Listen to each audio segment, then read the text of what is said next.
ऐसी शख्सियत भी मौजूद है जिन्होंने खिदमत खल्क के लिए हमेशा खुद को वक्फ किया।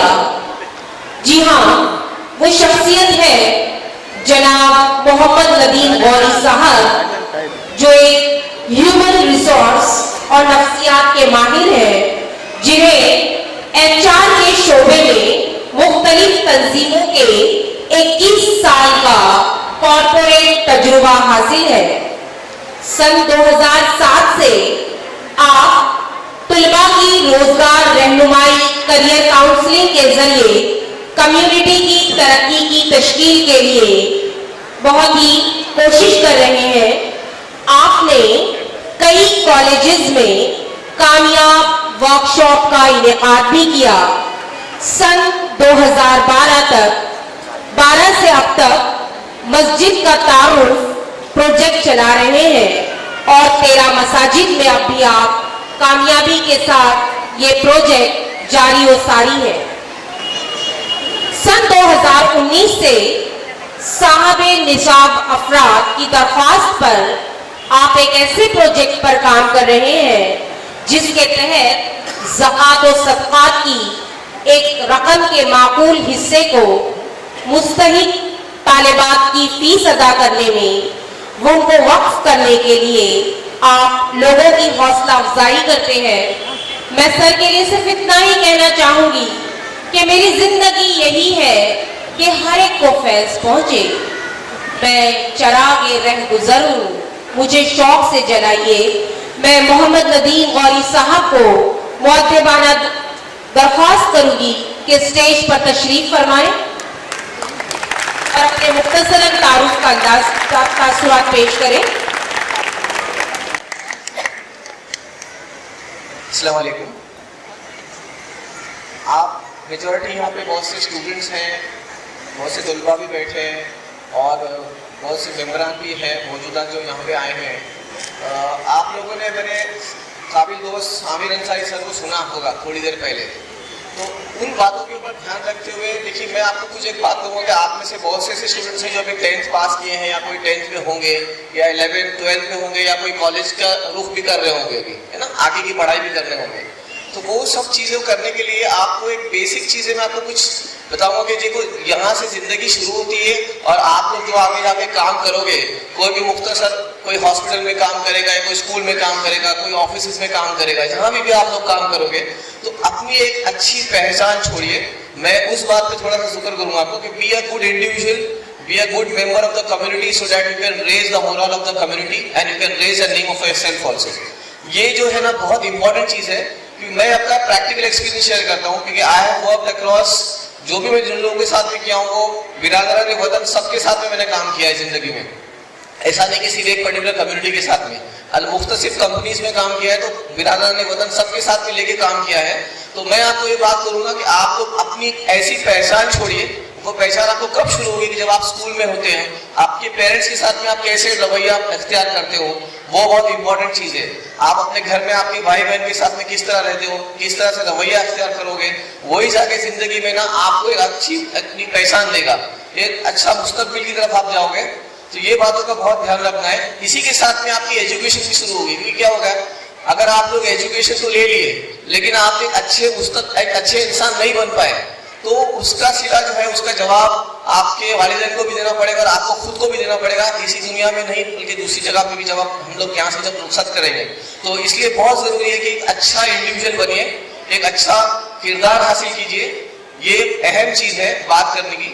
और जहाँ तक कि आप लोग अभी पढ़ रहे हैं तो उसमें आपको एक भी कुछ बातें मैं बताते चलूँ कि जैसे कि बहुत से पेरेंट्स हैं, बहुत से बच्चे हैं जो पढ़ना चाहते हैं, पेरेंट्स अपने बच्चों को पढ़ाना भी चाहते हैं, लेकिन कई बार ऐसा होता है कि आप जो है ना घर में फाइनेंशियली पोजीशन बराबर नहीं होने की वजह से बहुत से बच्चे बच्चियां जो हमारी कम्युनिटी के हैं वो पढ़ाई छोड़ देते हैं, ड्रॉप कर जाते हैं। और वो पढ़ाई ड्रॉप करने के बाद में वो बाहर अपने यार दोस्तों में या गली मोहल्लों में निकल जाते हैं, जिसकी वजह से बहुत से बच्चे हैं ना उनके करियर खराब हो रहे हैं।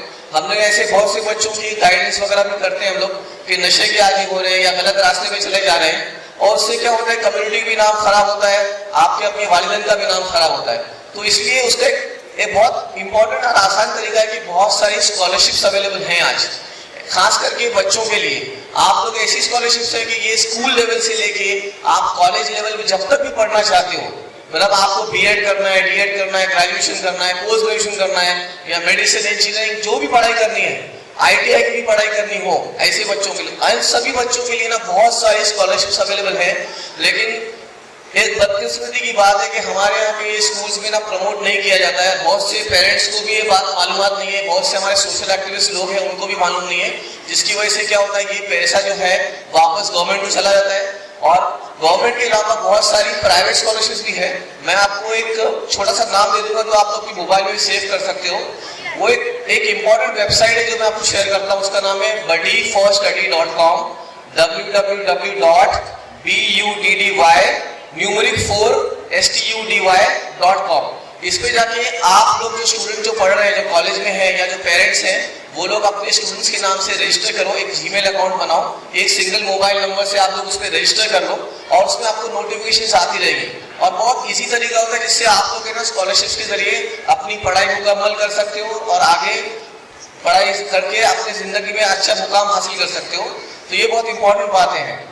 दूसरी, पढ़ाई के बारे में आपको कुछ इंपॉर्टेंट बातें बताना चलूँ कि एक नॉर्मल चीज ऐसी है कि लोग सोचते हैं कि हमारा बच्चा इंजीनियर बनेगा, डॉक्टर बनेगा, आर्किटेक्ट बनेगा या साइंस, लेकिन ये क्या होता है, प्रैक्टिकल नहीं है। पांचों उंगली एक तरह नहीं होती है। हर एक इंसान का मस्तिष्क अलग होता है, वो हिसाब से वो इंसान बच्चा जैसा पढ़ना चाहे वैसा पढ़ सकता है। तो इसलिए बहुत जरूरी एक इंपॉर्टेंट बात है कि आप जो बच्चे जो अभी 10th में हैं या 9th में स्कूल में पढ़ रहे हैं, या आपके कोई पड़ोसी या आपके कोई पेरेंट्स है दूसरे बच्चे हों, उनको बोलिएगा कि अपने बच्चों का 10th में एक एप्टीट्यूड टेस्ट करवाइए। बहुत सिंपल सा टेस्ट होता है और एकदम इकोनॉमिकल होता है। हमारे से कुछ साथी हैं जो ये टेस्ट को ना बाकायदा एग्जाम दे रहे हैं, आमिर अंसारी सर, वो भी खुद टेस्ट करवाते हैं और भी ऐसे साथी हैं जो इकोनॉमिकल रेट्स में ये टेस्ट कंडक्ट होता है। आप सब लोग जो है अपने अपने बच्चों को कहिए कि ये टेस्ट को जरूर देना और सीरियसली सिंसियरली दो। इससे क्या होगा, आपकी जहनियत, बच्चे की जहनियत मालूम पड़ेगी कि वो बच्चे का जहन किस तरफ जा रहा है। बहुत सी बार होता है कि पेरेंट्स बोलते हैं कि नहीं हमारा बच्चा जो है ना वो साइंस पढ़ना चाहिए, उसको बायोलॉजी लो, लेकिन वो बच्चे का इंटरेस्ट है ही नहीं। वो बच्चे को बचपन से इंटरेस्ट है ना कुछ इंस्ट्रूमेंट बनाने में है, या वायर ठीक करने में है, या बल्ब वगैरह रिपेयर करने में है, लेकिन वो बच्चे की तरह इंटरेस्ट की तरफ पेरेंट्स का ध्यान नहीं जाता है और वो बच्चों को अलग रास्ते में, गलत लाइन में चला जाता है बच्चा। वो आगे जाकर फिर वो डिजास्टर होते हैं। ऐसे डिजास्टर्स बहुत हुए हैं जिंदगी में। तो इसके लिए बहुत जरूरी है कि एप्टीट्यूड टेस्ट करवाइए, बहुत सिंपल है। उसके बाद में आप लोग अपने बच्चों को जैसे लाइन को आपको एक इशारा मिलेगा, कैसा जैसे हम लोग इस्तिखारा करते हैं ना, उसमें हमको अल्लाह से मशवरा मिलता है। उसी तरह से ये एक टेस्ट भी है, एक आपको एक छोटा सा इशारा देगा कि आपके बच्चे का रुख किस तरफ है, उसका जहन किस तरफ है, और एप्टीट्यूड के साथ में उस बच्चे का इंटरेस्ट किस तरफ है। क्योंकि एप्टीट्यूड के साथ में ना बच्चे का इंटरेस्ट भी जाहिर होना बहुत जरूरी है। एक डिफरेंस होता है, जैसे difference between aptitude and interest. तो एप्टीट्यूड और इंटरेस्ट दोनों को जहन में रखना बहुत जरूरी है। जो बच्चियां अभी 10th में है, 11th 12th में भी हैं, ऐसे बहुत से लोग हैं जो कॉलेज में ग्रेजुएशन कर लेते हैं पूरा, उसके बाद में भी उनका जहन चेंज। मैं आपको मेरा प्रैक्टिकल खुद एग्जाम्पल बताता हूँ कि मेरे वालिदैन चाहते थे कि मैं साइंस में जाऊँ, लेकिन मुझे बायोलॉजी में बिल्कुल इंटरेस्ट था स्कूल के लेवल से। तो मुझे बहुत प्रेशराइज किया कि आप, लेकिन मैंने ये बात मानी तो फिर मैंने कॉमर्स में पढ़ाई की। लेकिन आगे जाके मुझे लगा कि मैं चार्टर्ड अकाउंटेंसी करूंगा या ICW करूंगा या दूसरा कुछ करूंगा। फिर मैंने सिविल सर्विसेज की भी तैयारी की, उसमें मैंने इंटरमीडिएट होने के बाद में, उसके बाद में मुझे रियलाइज हुआ कि कुछ जिंदगी में ना कुछ सही नहीं चल रहा है मेरे करियर के हिसाब से। तो मैंने मेरे एक काउंसलर के पास जाके मैंने मेरा ना एक ऑक्यूपेशनल टेस्ट दिया था उस टाइम पे। ऑक्यूपेशनल टेस्ट जो होता है वो एक ग्रेजुएट लेवल के लोग ऑक्यूपेशनल टेस्ट दे सकते हैं। तो उन्होंने मुझे बताया कि आप ये जो फील्ड जो है ना सिविल सर्विसेज की, ये फील्ड आपकी लाइफ नहीं है। आप ये फील्ड में एक्सेल तो कर लोगे, बट एक लेटर ऑन जाके ना आपका जो मुस्तकबिल जो सोचने का तरीका है वो क्लैश करेगा बहुत ही। तो it's better you change of. तो इंटरमीडिएट में क्लियर करने के बाद मैं सिविल सर्विसेज से बाहर आया, फिर मैंने दूसरी पढ़ाई करके और फिर मैं इस लाइन में आ गया। इसलिए मैं कह रहा हूँ कि ये बहुत से हमारे पेरेंट्स है ना ये बात को ध्यान नहीं देते हैं। वो सोचते हैं कि बच्चे का परसेंटेज कम आया तो उसको आर्ट्स में डाल दो, उससे अच्छा है तो कॉमर्स में डाल दो, और ज्यादा अच्छा है तो साइंस में डाल दो। ऐसा कुछ नहीं है। आज की भी फील्ड एक ऐसी फील्ड है ना कि आज के जमाने में बहुत रोशनी फील्ड है वो, और उसमें आर्ट्स में सिर्फ टीचिंग से सिर्फ नहीं है। मैं सिर्फ ऐसा नहीं सोचिएगा कि जो बच्चे आर्ट्स लेते हैं ना वो सिर्फ टीचर बनेंगे, ऐसा बिल्कुल नहीं है। आज के बच्चे भी चार्टर्ड अकाउंटेंट बनते हैं। ये मैं आपको भैया प्रैक्टिकल एग्जाम्पल है बॉम्बे के अंदर कि एक महाराष्ट्र कॉलेज के प्रोफेसर, उनका एग्जाम्पल दूंगा, उनका नाम है डॉक्टर मुगीसुद्दीन गयासुद्दीन काजी। वो BA करके उन्होंने CA किया और माशाल्लाह सक्सेसफुल चार्टर्ड अकाउंटेंट थे वो बॉम्बे के अंदर। तो ये बिल्कुल नहीं सोचिएगा कि कॉमर्स के बच्चे ही सीए कर सकते हैं। आज के बच्चे, आज की तारीख में साइकोलॉजी एक बहुत इंपॉर्टेंट फील्ड है जो मैं आपको शेयर करूंगा कि बहुत से लोगों को जिक्र नहीं है। साइकोलॉजी की एक ऐसी फील्ड है कि इसमें आपके बच्चे क्लिनिकल साइकोलॉजिस्ट, काउंसलर्स और ये थेरेपिस्ट वगैरह की फील्ड में जा सकते हैं। जो आज स्कूल और कॉलेज में इतना स्ट्रेस है ना पेरेंट्स को मोबाइल की तरह से, हमारा मोबाइल बहुत आसान है हमको स्ट्रेस देने के लिए, तो उसकी वजह से ये जो फील्ड है ना, ये शोभा जो है बहुत ऊपर आ गया है। हर एक स्कूल में एक काउंसलर अपॉइंट होता है और बहुत सी जगहों पे क्लिनिकल साइकोलॉजिस्ट हैं जो बच्चे स्ट्रेस में हैं या सुसाइड कर रहे हैं बच्चे, बहुत से कॉलेज में बहुत हो रहा है, ये आम हो गया है जिंदगी के अंदर। तो ये फील्ड एक ऐसी है कि क्लिनिकल साइकोलॉजी बीए साइकोलॉजी के स्टूडेंट्स हैं वो लोग ही कर सकते हैं। तो साइकोलॉजी में भी एडमिशन लेना इतना ईजी नहीं है, आपको मेहनत करनी होगी, उसके बाद ही आप साइकोलॉजी के अंदर एडमिशन लेके आप ये फील्ड में जा सकते हो। उसके साथ में आप मास मीडिया की फील्ड में भी जा सकते हो, आर्ट्स करने के बाद में मास कम्युनिकेशन है वो कर सकते हो। ऐसी बहुत सारी अपॉर्चुनिटीज है। तो ये सब बिल्कुल मत सोचो कि आर्ट्स करने वाला बच्चा हमारा कुछ नहीं कर सकता। बहुत से पेरेंट्स को ना ऐसा सोचने में जहन होता है कि हमारे बच्चे अगर 45-50% आया तो आर्ट्स में डाल दो, उससे अच्छा है तो कॉमर्स में डाल दो, उससे अच्छा है ज्यादा अच्छा है तो साइंस में डालो। ऐसे साइंस के भी लोग हैं जो ड्रॉप आउट हो के फील्ड चेंज कर चुके हैं। तो ये बहुत इंपॉर्टेंट है। आप में से एक और बात बताऊंगा कि जो बच्चे मैथ्स में बहुत अच्छे हैं, मैथमेटिक्स में, और अगर कुछ बात से वो अगर मेडिकल की या इंजीनियरिंग की फील्ड में नहीं कर सके, तो अगर वो मैथमेटिक्स कर लिया उन्होंने, एमएससी मैथमेटिक्स या 12th या बीएससी मैथ्स की बात में अगर वो स्टैटिस्टिक्स भी कर लिया है, तो एमएससी मैथमेटिक्स या एमएससी स्टैटिस्टिक्स के लिए ना फील्ड बहुत ओपन है। वो मेडिकल या इंजीनियर से अच्छा करियर बना सकते हैं अपना। उनको कॉर्पोरेट में भी ऑप्शंस ओपन होते हैं और पब्लिक सेक्टर में भी ऑप्शंस ओपन होते हैं।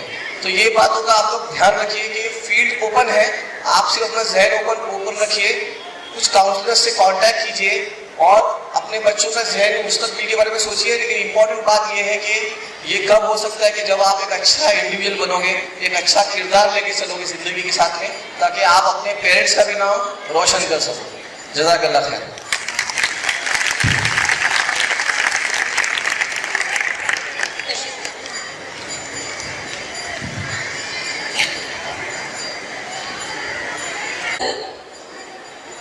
तबलीग मोमिन जमात ट्रस्ट आपकी खिदमत में हदिया खुलूस पेश कर रही है।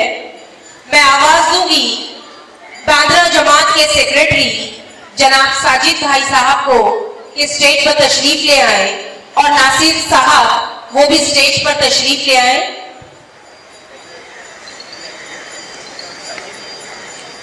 ऑफ बांद्रा जमात, बहुत जोरदार तालियां।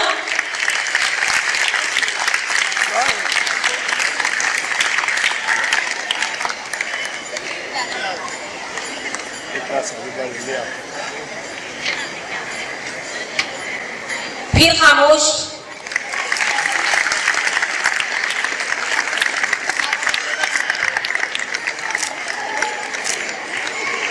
साजिद भाई